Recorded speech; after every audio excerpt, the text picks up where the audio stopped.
Hello guys, Coach Ferry here. Okay, pag-uusapan natin ang Year of the Fire Horse. This is 2026. Alam niyo ba kung anong meron sa Year of the Fire Horse 2026? It's a fire element. Ang fire element ay ang kanyang, if you will study, ito ay mainit relationship, on the positive side, relationship, warm, get together, maraming parties ang magaganap, maraming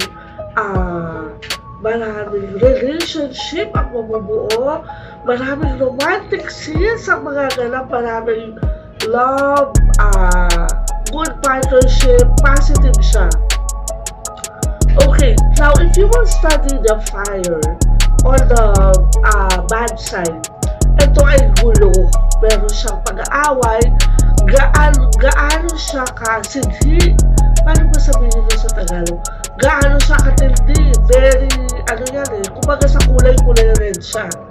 Kulay red, kulay neon, yung green niya, kulay neon green, yung yellow niya, kulay neon yellow, okay? Yung pink, lalabas ngayon ang fuchsia pink, ang white, okay? Kasi ang white ay color ng metal na nagpapa-neutralize or nagbabalance ng fire, di ba? Kasi mahirap tulawin ang metal. So, ang metal ay nakakatalo sa fire, okay? But then again, ang fire also is very matulungin sa kanya ang earth. So, alam niyo ba yung mga negosyo na magiging maganda sa Year of Fire Horse 2026, okay? As a Chinese, okay, original Chinese usually learn feng shui, okay? So, sometimes we read books, sometimes we listen to our elders, okay, yung mga lola ko kasi gano'n yan. Tsaka yung mga pamahiin ng mga lola natin, okay? So, ang fire horse is very adventurous. Mahilig siyang mag-travel. Hindi siya mapakali sa bahay. At ang mga negosyo kayo na maganda is yung travel agency.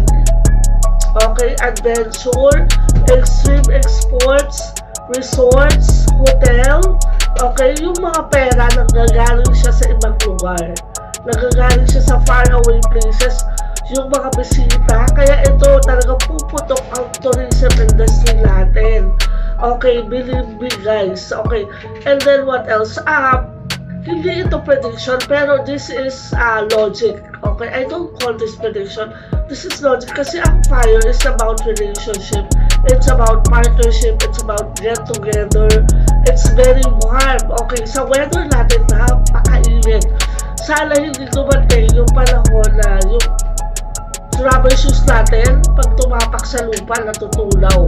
Okay, actually meron ng gano'n sa Africa o sa ibang country. Okay, maybe then parang sa Saudi pag umitin sila sobrang init, pag lamig sobrang lumulutong yung tenga mo, halos malaglag sa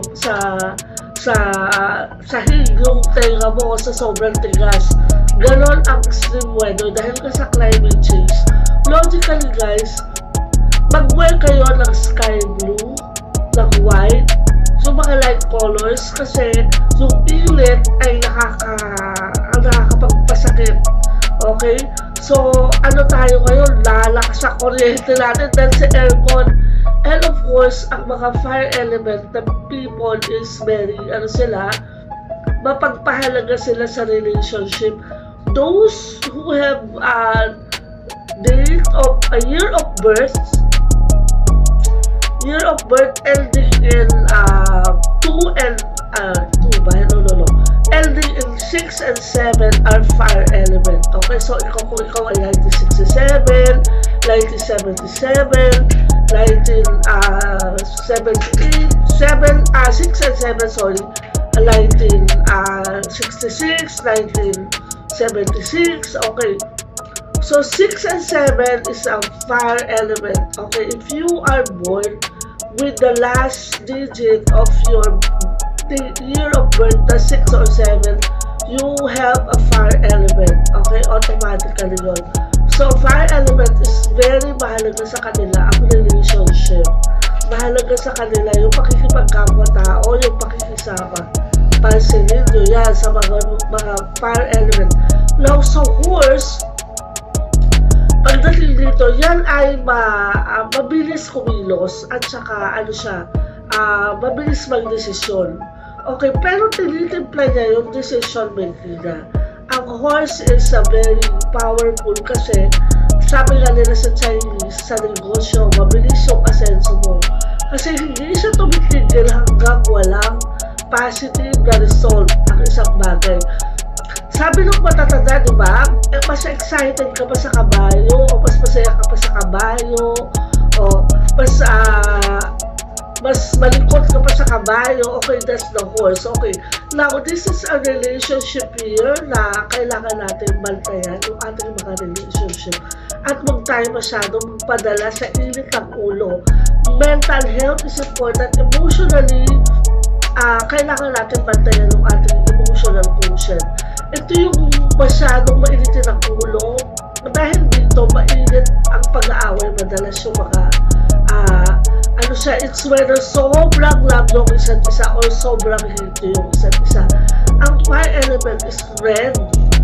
Okay, and kaya pinasok nila ang Pantone dancing white.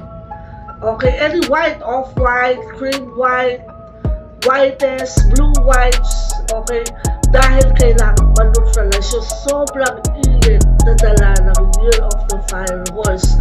Ito yung mga, kung yung wood element is naggigirian pa lang sila, kumbaga sa Tagalog, inaaral pa lang yung kalaban na hindi pa sila nagpapang-abot.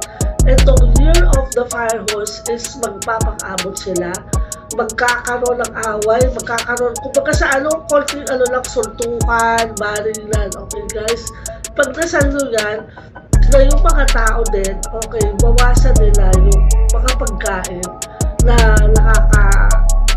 malakas ang endorphins o ibig sabihin yung sobrang hyper, lalo na yung mga bata, sobrang hyper, sobrang quarrelsome.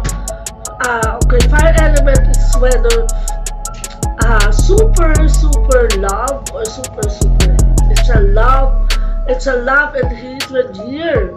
Okay, so ang dami dito ng mga relationship na mabubuo out of very impulsive ang fire.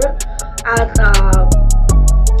ang makakatulong sa'yo kung ikaw ay water sign, maglagay ka ng wood sa bahay mo kasi ang wood is a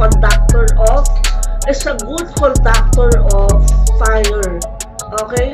So umiwas ka sa water, yung mga tubig. Kasi that is, kung ikaw ay fire element, umiwas ka sa water kasi water will neutralize you. Papatayin ka ng water, okay? Logically, you will need wood. Wood is your conductor. Kung ikaw ay fire, kung gusto mo ng fame and fortune, you have to have wood kasi ang wood will help the fire and the earth. Okay, so by the way guys, ang real estate will become a sole industry for this year. Tutukan natin ang agriculture kasi diyan nakasalalay yung fire element. Kasi diyan, without earth, the fire cannot succeed. Okay, and of course, paano ma-neutralize natin ang fire? We will need metal. So kung puro kayo fire element sa bahay, maglagay kayo ng wood or something metallic like pink, white, sky blue. Huwag masyadong matringkad na water. Umiwas muna tayo sa sobrang water element para mabawasan yung clash of personalities. Okay, now para naman ma-neutralize siya, lagyan nyo lang sky blue, mga ganyan. Okay, so if you are a fire element, magkaroon ka ng balance sa bahay mo. Okay, magkaroon ka ng wood element, something brown, something earth color is very nice. And of course,